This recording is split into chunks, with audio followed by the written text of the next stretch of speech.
Hey guys, welcome back to another episode of the Self-Confidence Project. I'm your host, Kimberly, and today we're going to be talking about a psychological principle that a lot of you have probably never heard about, although you're probably witnessing it and experiencing it in your day-to-day lives. And it is the reason that so many men will stay on a woman's mind long after the first date or the first interaction in a cafe, bar, wherever you might be approaching and talking to women. Now, what I'm sharing with you today is not about looks, it's not about charm, it's not about money. Those are factors, of course, that contribute to connection with individuals. But what I'm sharing with you today is not even about what you say, it's all about what you don't say or what you didn't say on a date. And that's what I'm going to break down today. I'm going to share how it works, how you can apply and use this in dating in an ethical, authentic, genuine way. Now, before I dive in, if you're brand new to this channel, welcome aboard. My name is Kimberly. I'm a dating and relationship coach for men. And we talk all things life and dating and modern dating and all the tricky components of it and just how to have genuinely loving long-term relationships. Now, what I'm unpacking today is something that's called the Zeigarnik effect. And this, in fact, is a psychological principle that explains why people, and in this case, women, remember unfinished or interrupted tasks more vividly than completed ones. Now, this was named after psychologist Bluma Zeigarnik, who discovered that waiters or servers who are serving you food at a restaurant will remember the unpaid tabs or unpaid bills better than ones that had already been closed. What motivated her to do this study? I have no idea. But this effect is actually being widely used in marketing, in cliffhangers on TV shows, and on story arcs that are going to leave you really craving and wanting a resolution. So if any of you tune into Amazon Prime or Netflix or Crave or whatever you might subscribe to, wherever you watch your shows, at the end of the first episode, they're going to leave you wanting more. The story is not finished. And that's what makes you press play on episode number 2. And that's what makes you press play on episode number 3, and so on and so forth. So this is actually the Zeigarnik effect at play. Because the story is unfinished, because you don't know exactly what's going to happen next, or because they're leaving you at a cliffhanger, you're wanting more. You want to keep tuning in.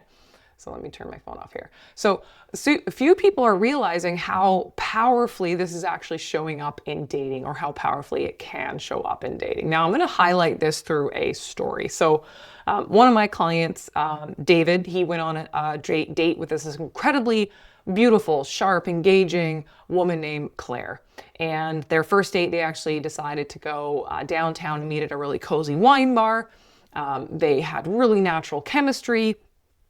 They were both very intelligent individuals, both very curious.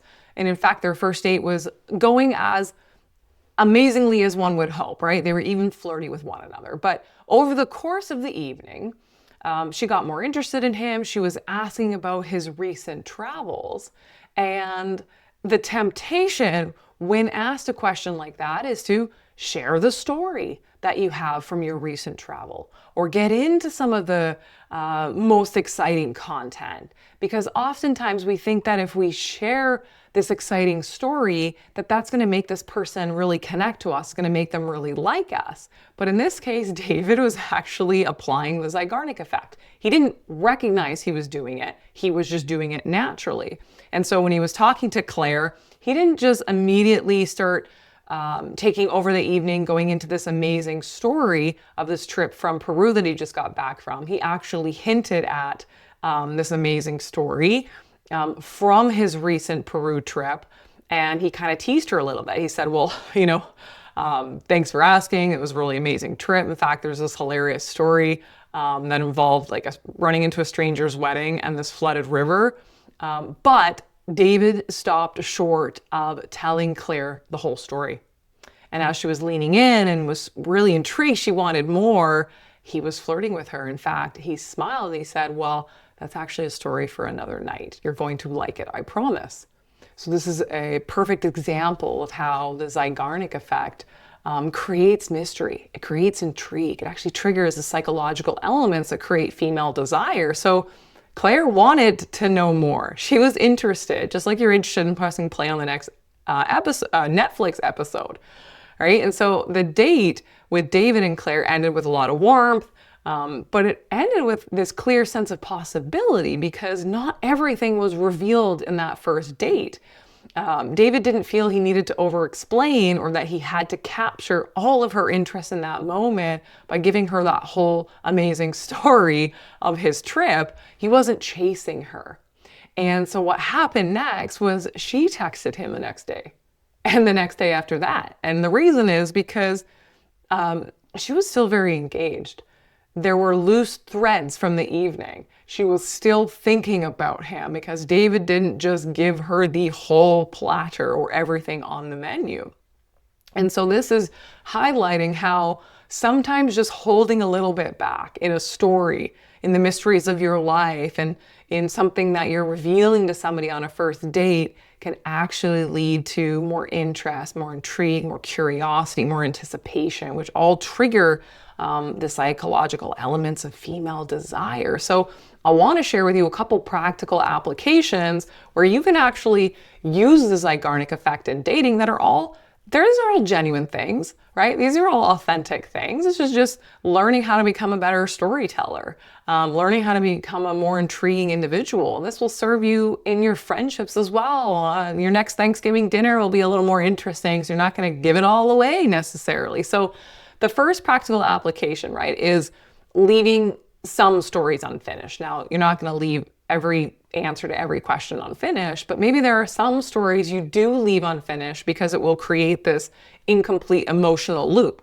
So instead of telling a woman every detail about your career when she asks you, or every detail about your recent travel or trip, you're going to share part of a compelling story, and then you save a piece for later. And you might say something, if you're a little more flirtatious, you might say, well, remind me to tell you about the worst Airbnb experience of my life. You're going to love it. Or me personally thinking of something like, remind me, guys, to tell you when I traveled to Hong Kong when I was working in my previous career in financial derivatives. I had a trip to Hong Kong that actually involved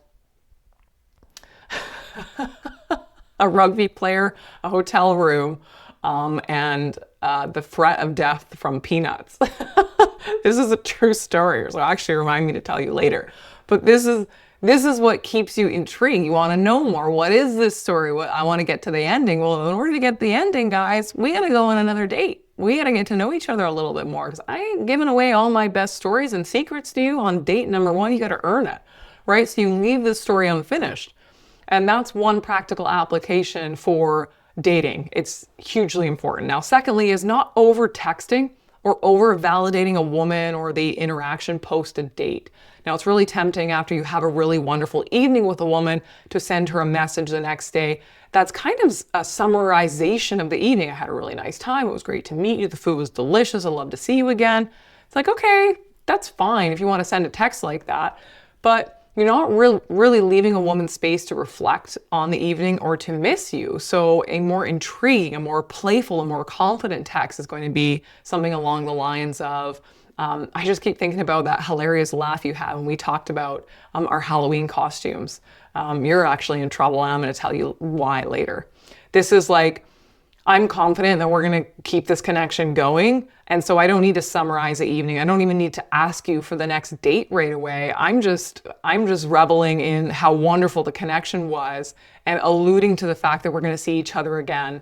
And you still got to earn why you're in trouble or the rest of this story. And this is called just being a little more intriguing, right? Versus writing a woman a summary email post date or what kind of feels like an email, dear, Claire, it was so wonderful to meet you last evening, and I really enjoyed our connection, and I would really like to see you again, and I would like to know when you're free next. That's nice, and women are going to still enjoy receiving those messages, but she's also, if she's got two guys in front of her and she had two good dates and one man sends her this like very nice summary and the other guy intrigues her in this playful way, you know what option she's picking, right? So a third practical application, guys, for how you can use this in dating. I just saw a spider on my wall. Jesus Christ, I'm not a spider lady. Okay, the third application for how you can use this, I keep my eye on it, is teasing the next date without giving it all away. So you want to create this curiosity. So if a woman, receives a message from you and you're like, hey, I really look forward to our next date. This is where I've planned. This is the time. This is, everything about the details of the event. That's fine. It's going to be helpful. She's going to be able to think about it. She's going to know what's coming. But if you want to plan a date and keep this anticipation and curiosity and desire going, then you're going to say something like, look, I've got an idea for our next date. It's going to involve wine. It's going to involve a little bit of exercise and possibly some terrible dancing. And she's going to be thinking, what is this guy got planned for me? And you might say, look, I'll tell you a little more when we find a time. So again, you're not giving everything away. And I genuinely believe, like, this is my own personal principle that I've lived my life by, that anticipation is half of life's pleasure. So when I can anticipate something without knowing the full details of it, I get excited. In fact, sometimes a little bit of anxiety because I don't know what's coming, and I hope that I'm prepared. And you know what? That puts me in a position somewhat of submission to the person organizing the date, or my partner organizing the date. So it's like, I got to lean back and trust that you know what you're doing and that I can follow you to this great experience. So when you're planning a date with a woman, it's, don't give her all of the details about everything.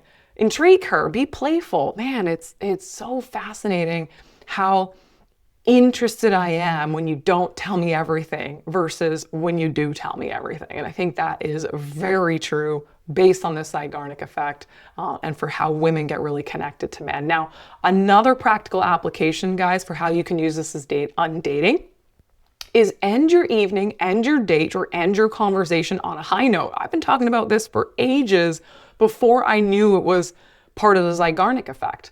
And this leaves a woman wanting more. So a practical example here is, let's say you see this beautiful woman at a restaurant and you decide at some point or at a bar, right? You go up next to her to order your own drink and you start to chit chat with her and you're having this like fun little connection that's taking place in just a couple minutes. Get out of there. Do not wait until the conversation fades. Don't wait till the energy fades. Don't wait for that natural pause to then exit the conversation.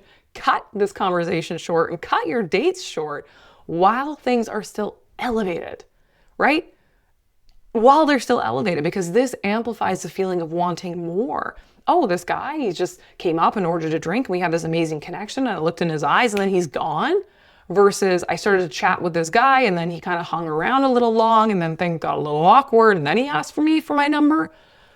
The first one, where it's short and there's mystery, is so much more intriguing, and women are going to be looking around for you in this environment. They're going to be wanting more. So you might say, look, I've got to run, but let's not leave this too long. I want to hear what you think about that other restaurant we just talked about. I'd love to grab your number. You grab the number quickly, you get out of there. Don't linger around. Lingering creates pressure. Pressure creates avoidance for women.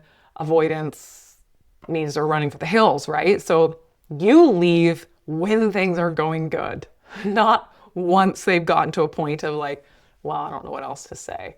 And that's some practical applications, guys, for how you can use this Zeigarnik effect to create intrigue and desire and mystery and anticipation for women you're dating. It's what makes them want more of you. And it's actually a different way of getting the same advice that my therapist gave me years ago, because I was a bit of an anxious dater. And she said, look, Kimberly, you just don't know enough about this person to be certain. You need to learn a little more. You need to slow things down. Don't give all of yourself away from day one, thinking that you need to do that in order to win someone's affection. There's a quiet confidence in not being fully known or fully understood, especially in the early days of getting to know somebody. So on an ethical component, because some people think when you talk about psychological hacks that we're talking about manipulation. Now, the goal here is not to play games. The goal here is not to control anybody. It's to create the natural rhythm of interest and anticipation. Because women don't fall for the guy who lays it all out in one sitting.